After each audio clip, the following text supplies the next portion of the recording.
Harris, 177 Valley Street, South Orange. I also, I read this ordinance and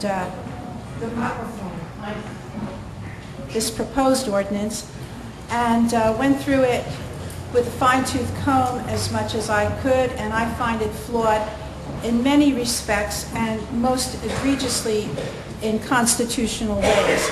And for the reasons I'm about to tell you, I'm urging you not to try to pass this ordinance. First of all, as you know, the public policy of the state of New Jersey is against the eviction of tenants. That is why this law governing landlord-tenant relationship is called the anti-eviction statute. So what you have proposed here for South Orange is an ordinance that is even more draconian against landlords than the state statute by punishing them in advance for simply not registering, which is a ministerial act that has absolutely no relationship to the so-called purpose of stopping badly behaved tenants or their guests from disorderly conduct. This ordinance is premised on your statement, it's in the preamble, that the Board of Trustees has found, they put that word in quotes, that a, quote, significant number of landlords rent to persons who engage in breaches of the peace, as opposed to quality of life violations. So what does one have to do with the other? And if that is true, then why not just show us how you made such a finding? Was there such a study? And what exactly is a significant number of landlords? No evidence of either a study or a census has been provided, and I question if any of you could support that preamble, and I challenge you to do so. Nowhere in your ordinance is a breach of the peace defined, but you instead address quality of life violations. But you define them as convictions for various acts, including assault, criminal mischief, terroristic threats, and the like. These types of conduct are punishable by state law, and to make the landlord a police power to enforce this simply is not permissible. This is still a republic, and we work under a uniform system of law. Furthermore, landlords are not allowed to evict simply for being convicts. If my tenant assaults another party, he or she should be punished by law, but that does not enable me to evict him. There is no causal relationship between the fines that you choose to impose on the landlord simply for not registering. And the ostensible purpose of this proposed ordinance is, I believe, to levy taxes or money for whatever purpose you may have. I mean, why, for example, do you need to know who the mortgage holders are? What's the value of that information for the stated purpose of your ordinance? That seems to come against the privacy laws.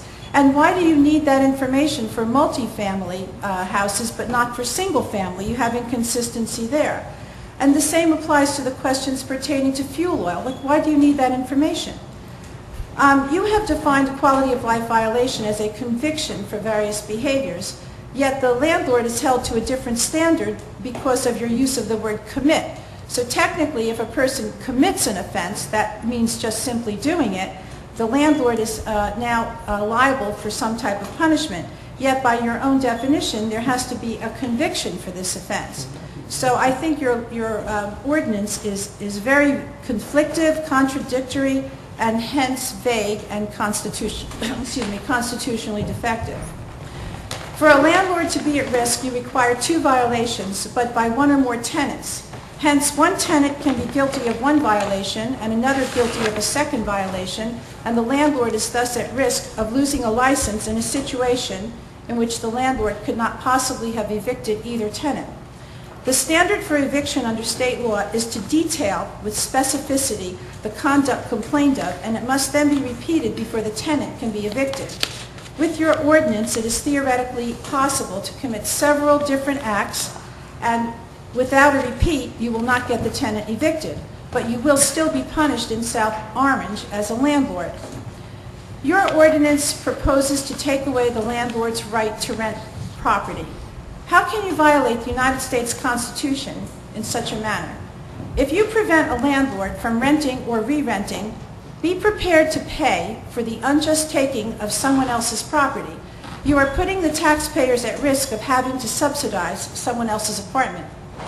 The bottom line is that this ordinance is not going to get you the result that you desire. And in fact, there appears to be some recognition of that fact in Section 9, where you allow for an absolute defense if the owner was unsuccessful in eviction attempts. The real aspect of this ordinance, which is most egregious, is the fact that it attempts to levy fees from the landlords of this community. I mean, everyone on this board has at one time or another run for election on the slate of open and transparent government. If you need money to run this government and you need to tax the landlords for that purpose, then say so. But don't do it under the guise of some type of an animal house ordinance, which it really is not. At least be open and honest about that.